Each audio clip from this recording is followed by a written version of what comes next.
श्रावण महिना सुरू झाला, श्रावणाच्या सरी जमिनीवर पडायला लागल्या की आपल्या झाडांची वाढ चांगल्या प्रकारे व्हायला सुरुवात होते।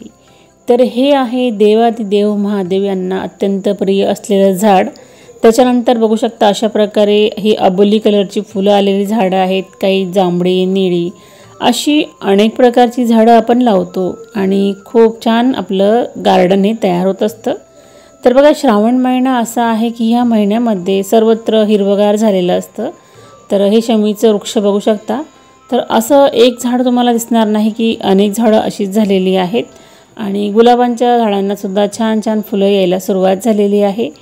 तर काही झाडं जी आहेत त्यांना पालवी नवीन फुटत आहे, त्याच्यामुळे सध्या फुलांचं प्रमाण थोडं कमी झालेलं आहे। तर बघा, अशा प्रकारे हे झाड मागे आणलं होतं मी, त्यांना सुद्धा छान पालवी फुटायला लागलेली आहे। तर अशा प्रकारचं हे गार्डन आहे माझं। तर बघा, मला अगदी म्हणजे जवळून सुद्धा फुलं तोडता येतील अशा प्रकारे मी खिडकी जवळच ठेवलेलं आहे। तर खिडकी उघडताच आपल्याला फुलं सुद्धा तोडता येतात। त्याच्यानंतर कळीला बघू शकता, आज फुलं सुंदर आलेली होती आणि काही जी भाजीपाल्याची रोपं लावलेली आहेत ते तुम्ही बघू शकता अशा प्रकारे झालेली आहे। तर चला, मी गार्डनबद्दल काय बोलत बसली, आपल्या मेन टॉपिककडे वळूया। ते म्हणजे मी आजच्या व्हिडिओमध्ये तुम्हाला दाखवणार आहे ते म्हणजे नागपंचमीसाठी मी एक फोटो तयार केलेला आहे। त्याचबरोबर आज श्रावण सोमवार होता आणि त्याकरिताच मी देवघराला छानपैकी तोरण लावलेलं आहे आणि एक दिवा आहे, म्हणजे दोन आहेत तसे ते। तर त्यांचीसुद्धा खरेदी केलेली आहे ऑनलाईन। तर ते कशा प्रकारे आहे, तर बघा, ड्रॅगन फ्रूटला छान कळ्या आता मोठ्या झालेल्या होत्या। तर मी टेरेसवर आले तर म्हटलं चला तुमच्यासोबत शेअर करूया त्या कशा झालेल्या आहेत। तर बघा, असं आजचं हे रुटीन आहे आणि सध्या पाऊस सुरूच आहे। तर बघा, मी शनिवारी झाला, रविवार झाला, रविवारी आता हे रविवार चालू आहे सूर्यदेवांचे। तर श्रावण महिन्यामध्ये आपण आदित्य राणूबाईचं व्रतसुद्धा करत असतो। तर मी ते कशा प्रकारे केलेलं आहे, तर अशी एक नाही तर अनेक माहिती आपण आज बघणार आहोत। तर नमस्कार, आपल्या चॅनलमध्ये सगळ्यांचे मनापासून खूप खूप स्वागत आहे। रामकृष्ण हरी माऊली। तर बघा, आता मी टेरेसवर ज्यावेळेस आली ना, तर अशा प्रकारे गवत फार उगलेलं होतं। पावसाळा सुरू झाला म्हणजे आपल्या झाडांमध्ये अनेक प्रकारची रोपं उगायला सुरुवात होते। तर त्याच्यामध्ये गवतांचं प्रमाण जास्त असतं आणि आपल्याला नको असलेली झाडंसुद्धा त्याच्यामध्ये उगतात। पण आपण वेळच्या वेळी जर त्यांना काढलं नाही तर आपल्या झाडांमध्ये जास्त गर्दी होते आणि आपल्या झाडांना जे पोषक द्रव्ये पाहिजे असतात ते मिळत नाही। म्हणून आपण वेळच्या वेळी हे सुद्धा काळजी घेतली पाहिजे। तर बघा, पाऊस सुरू आहे। तर काही दिवसांपासून आमच्याकडे सुद्धा पाऊस सुरू झालेला आहे। तर अशा प्रकारे आज पाऊस पडत होता। तर म्हटलं चला, आपण आलोच आहोत तर थोडंफार इथे दाखवूया की आज पाऊस कशा प्रकारे सुरू आहे। अगदी म्हणजे खूप नाही, पण थोड्या प्रमाणात आमच्या मालेगावला पाऊस पडायला सुरुवात झाली। तर पाऊस पडता सर्व झाडं बघू शकता कशा प्रकारे दिसायला लागतात। पण तुम्हाला माहिती आहे, आता टेरेसवर झाडं आहेत आणि रेग्युलर जर पाऊस पडला एकसारखा तर आपल्या ज्या कुंड्या आहेत त्या कधीकधी ब्लॉक होतात आणि ब्लॉक झाल्यानंतर त्यांच्यामध्ये पाणी साचायला सुरुवात होते आणि काही झाडं जी असतात ना ती खराबसुद्धा होऊ शकतात। म्हणून आपण नुसतं म्हटलं की पाणी पडतं आहे म्हणून त्यांच्याकडे सुद्धा लक्ष देणं जरुरी आहे। तर बघा, आज गार्डनमध्ये ज्यावेळेस मी गेली तर अशा प्रकारे भरपूर फुलं, काही फांद्या तोडल्या। तर बघा, मी डेकोरेट केलेला हा बुके कसा दिसतं आहे, तर हे फ्लॉवर पॉटमध्येच ठेवलेलं आहे। तर याच्यामध्ये फक्त जरबेऱ्याची फुलं मी विकत आणली, बाकीची सगळी फुलं पानं आपली घरचीच आहेत। त्याच्यानंतर जे खराब झालेले होते तर ते काढून टाकले अशा प्रकारे। तर बघा, मी विकत आणल्यानंतर काही दिवस पाण्यामध्ये ठेवते ते आणि त्याच्यानंतर त्यांच्या दांड्या काढून टाकते आणि अशा प्रकारे फ्लोटिंगमध्ये ठेवते। म्हणजे 2 in 1 आपण दोन्ही प्रकारे ते वापरू शकतो आणि अगदी छान वाटतं। तर बघा, अशा प्रकारे आजची पूजा आहे। तर आज रविवार होता आणि रविवारी आदित्य राणूबाईचं व्रत बरेचसे जण करतात। अगदी खूप काही करावं लागत नाही। तर अशा प्रकारे आपण सूर्यदेवांची जो रक्तचंदनाने काढायचा असतो सूर्य वगैरे, तुमच्याकडे जर असा तांब्या झाला तर तुम्ही तो सुद्धा ठेवू शकता। तर मी तोच ठेवलेला आहे। तर श्रावण महिन्यामध्ये हे रविवार खूप शुभ मानले गेलेले आहे। तर आपण अशा प्रकारे वर्षभर सुद्धा रविवारी पूजा करू शकतो। शक्य झाल्यास एकदा तरी एखाद्या रविवारी अशा प्रकारे पूजा नक्कीच करून बघा। तर बघा, खरं तर मी हे जी पूजा आहे ना तर ती बाहेर करणार होती। तर काय झालं, वातावरण खराब झालं आणि पावसाचं होतं आणि त्याच्यामुळे म्हटलं चला आपण घरातच करूया, कारण पावसामध्ये जी पूजेची मांडणी करता आली नसती। तर अशा प्रकारेच मी देवघरासमोर संपूर्ण मांडणीही केलेली आहे। त्याचबरोबर ज्योतीचा फोटोसुद्धा लावलेला आहे। तर आपल्या मुलांच्या सौख्य समाधानासाठी आपण ज्योती मातेची पूजा करत असतो श्रावण महिन्यामध्ये। तर माझ्याकडे अशा प्रकारे संपूर्ण चातुर्मासाचं पुस्तक आहे। त्यामध्ये अनेक मंत्र, आरती आणि कहाण्या दिलेल्या आहेत। तर प्रत्येक महिन्याच्या कहाण्यासुद्धा आहेत। तर याच्यामधूनच आपण बऱ्याचशा ज्या कहाण्या आहेत त्या वाचू शकतो। तर माझं हे पुस्तक फार जुनं आहे, म्हणजे 20 वर्षापूर्वीचं आहे। तर याच्यातूनच मी आदित्य राणूबाईची कहाणीसुद्धा वाचन केलेली आहे। तर बघा, आपल्याकडे असं जर पुस्तिका असेल तर आपल्याला तो फायदा होत असतो।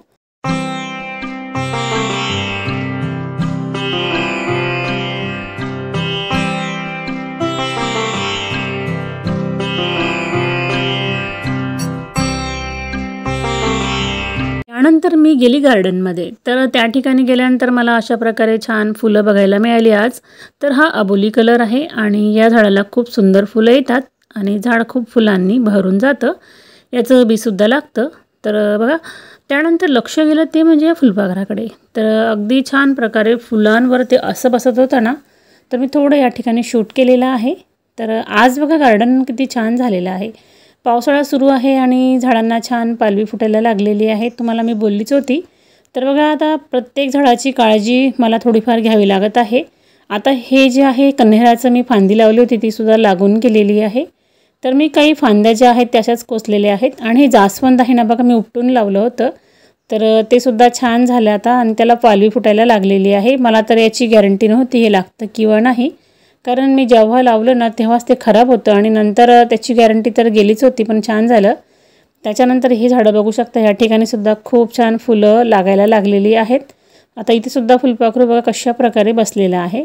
तर बघा, अशी जर फुलं आपल्या अंगणात असतील तर गार्डनमध्ये असतील तर फुलपाखरं म्हणा, चिमण्या म्हणा आपल्याला छान बघायला मिळतातच। सध्या जंगल हे तोडण्यात येत आहे बऱ्याच ठिकाणी आणि झाडंही कमी व्हायला लागलेली आहेत।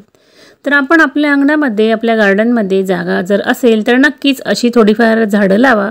यामुळे काय होईल, चिमण्या म्हणा, पक्षी म्हणा यांनासुद्धा सहारा मिळतो आणि अशा हिरवळीच्या ठिकाणी, फुलांच्या ठिकाणी त्या येतात आणि त्यांनासुद्धा आपल्या झाडांमार्फत काही ना काही खायला प्यायला मिळत असतं आणि राहायलासुद्धा जागा मिळते बरं का। तर बघा, चिमण्यासुद्धा अशा प्रकारे त्यांचं घर बांधण्यासाठी जागा शोधत असतात। तर आता बघा, जंगल कमी झालेलं आहे आणि आपल्याकडे जर अशी झाडे जर असतील तर ते नक्कीच आपल्या आजूबाजूच्या परिसरामध्ये घरटं बांधण्याचा प्रयत्न करतात। तर असं बऱ्याचदा झालेलं आहे आमच्या इथे सुद्धा, परंतु ते बांधतात पण आपल्याला झाडांना पाणी टाकायला जमत नाही, कारण त्या आपण ज्यावेळेस जातो त्यांना असं वाटतं की त्यांची पिल्लं, त्यांची अंडी आपण घेतो की काय, तर ते खूप गाजावाजा करतात। हे सर्व जरी खरं असलं तरीसुद्धा आपल्या अंगणामध्ये जर आपण झाडं लावली तर आपल्याला सुद्धा आनंद मिळत असतो ना। तर हे शमीचं वृक्ष आहे, खूप मोठं होत चाललेलं आहे। मी बऱ्याचदा याचं कटिंग करत असते।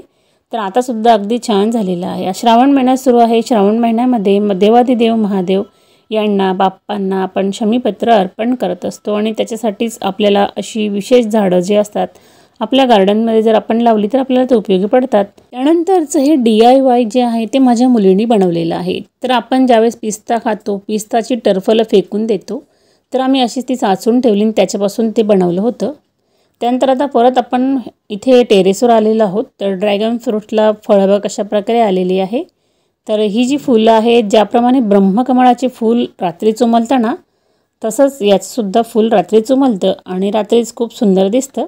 श्रावण महिन्यामध्ये अशा प्रकारे कण्हेराची जी फुलं असतात, देवादिदेव महादेव यांना अत्यंत प्रिय आहे, म्हणून आपल्या गार्डनमध्ये ही सुद्धा झाडं लावण्याचा नक्कीच प्रयत्न करा।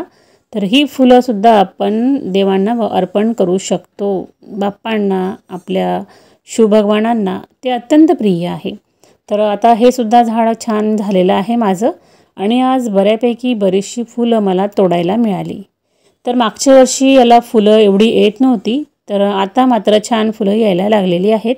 श्रावण महिन्यामध्ये बघा, म्हणजे असं असतं ना की आपण ज्या देवांची उपासना करतो त्याच वेळेस त्या गोष्टी बरोबर आपल्याला वेळेवर मिळून जातात आणि खरंच हे ऋतूप्रमाणे सर्व काही गोष्टी ह्या घडत असतात बरं का। तर दुर्वासुद्धा खूप सुंदर झालेले आहेत। तर आज होती विनायक चतुर्थी आणि त्यामुळेच मी अशा प्रकारे दुर्वा तोडलेल्या आहेत बाप्पांना अर्पण करण्यासाठी। तर बऱ्याच जणांनी श्रावण महिन्यातील दुर्वा व्रत सुद्धा केलं असेल. अगदी साधं व्रत आहे. आज श्रावण सोमवार आहे आणि मला पूजेची मांडणी करायची होती. तर बाप्पांसाठी सुद्धा दुर्वा अर्पण करण्यासाठी तोडायच्या होत्या आणि काही फुलं सुद्धा तोडायची होती.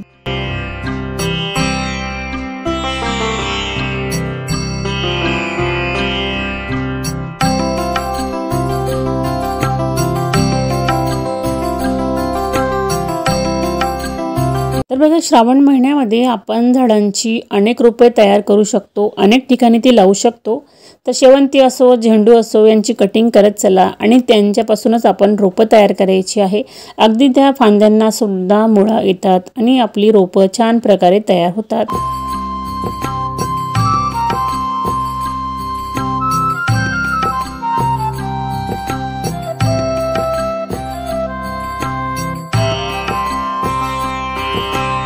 दिवस कुठलाही असो, सणवार असो अथवा महिन्याचे कुठले उपवास असो, काहीही असो, आपल्याला वेळात वेळ काढून पूजा करावी लागते. त्याकरिता आपल्याला वेळ हवा असतो. म्हणून मी बरीचशी कामं करून घेते, त्याच्यानंतर देवपूजन करत असते. परंतु त्याआधी मी गॅसवर एक दिवा प्रज्वलित करते आणि देवघराजवळसुद्धा त्यानंतरच मी देवपूजेला सुरुवात करत असते. तर बघा, हे आधी लावलेलं तोरण आहे, कवड्यांचं आहे. तर बरेच दिवस झाले, म्हटलं आज थोडं देवघराला आपण बदलूया. तर अशा प्रकारे मी मोती आणि क्रिस्टलचं तोरण लावलेलं आहे. तर देवघर अगदी सुंदर दिसायला लागलं. तर बघा, आपण अधूनमधून अशा प्रकारे 2 तोरण ठेवायची, म्हणजे जेणेकरून आपण एक धुवू शकतो, दुसरं परत आपल्याला लावता येतं. तर अशा प्रकारे धूप, दीप आणि त्याच्यानंतर पूजनाला सुरुवात झालेली आहे. बाप्पांचं सर्वप्रथम नामस्मरण करून आपण कुठल्याही पूजेला सुरुवात करत असतो. तर आज अगदी सगळी जी देवं आहेत दुधाने आणि शुद्ध पाण्याने स्वच्छ करायची होती, त्यांना अभिषेक करायचा होता. तर मी स्टेप बाय स्टेप अशी प्रत्येक जी देवं आहे छोट्या घंगळामध्ये ठेवली आणि त्याच्यानंतर ते पाणी टाकून द्यायचं मोठ्या घंगळामध्ये, परत छोट्या घंगळामध्ये देवं ठेवायची. असं सगळ्यांनाच केलेलं आहे.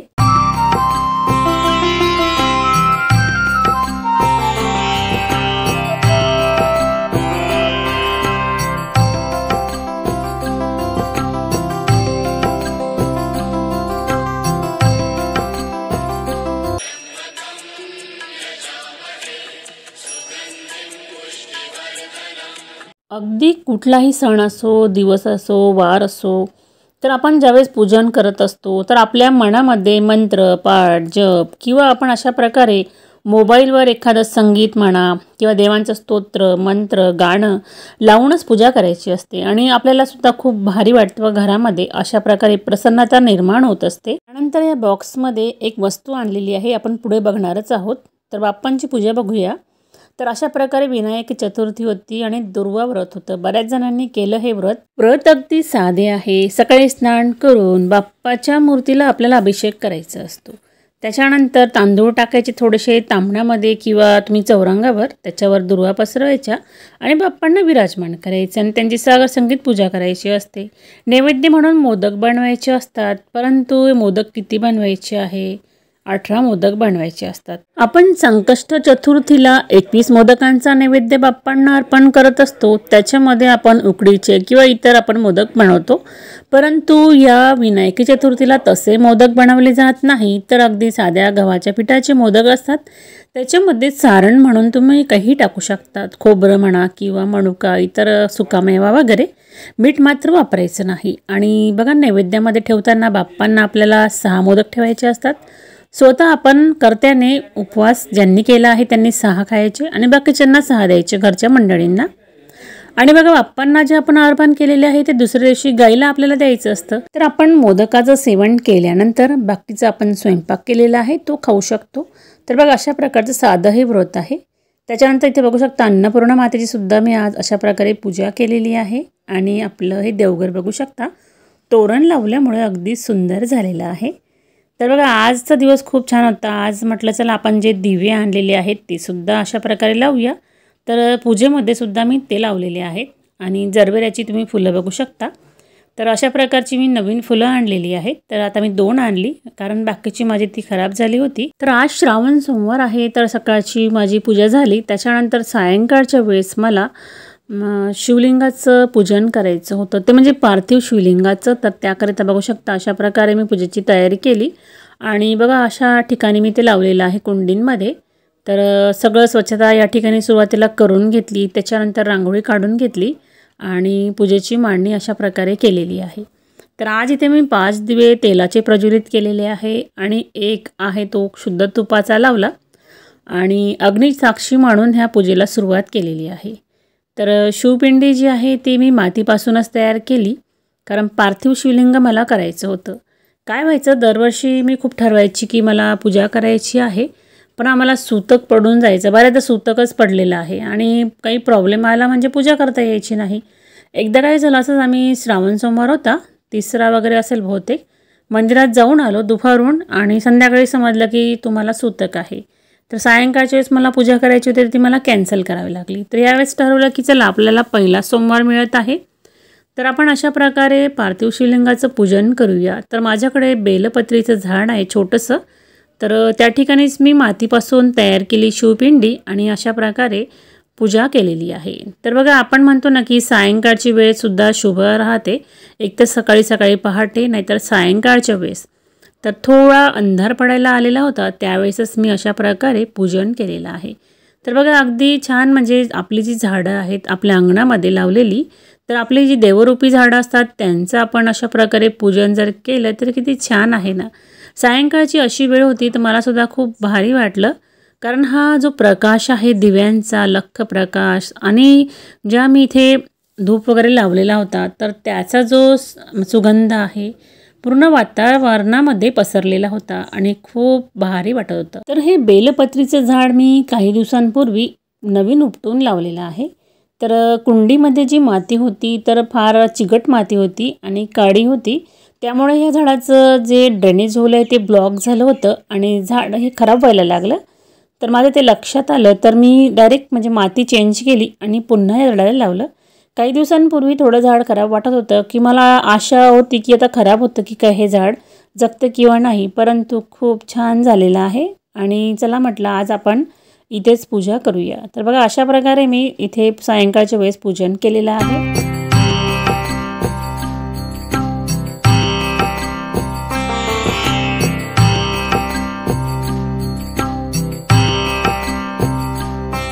काम म्हणजे मी अशा प्रकारे चांदीच्या वाटीमध्ये गंगाजल ठेवलेलं आहे। तर आपल्या घरामध्ये आपण असं बऱ्याचदा ठेवलं पाहिजे, ते सुद्धा चांगलं राहतं।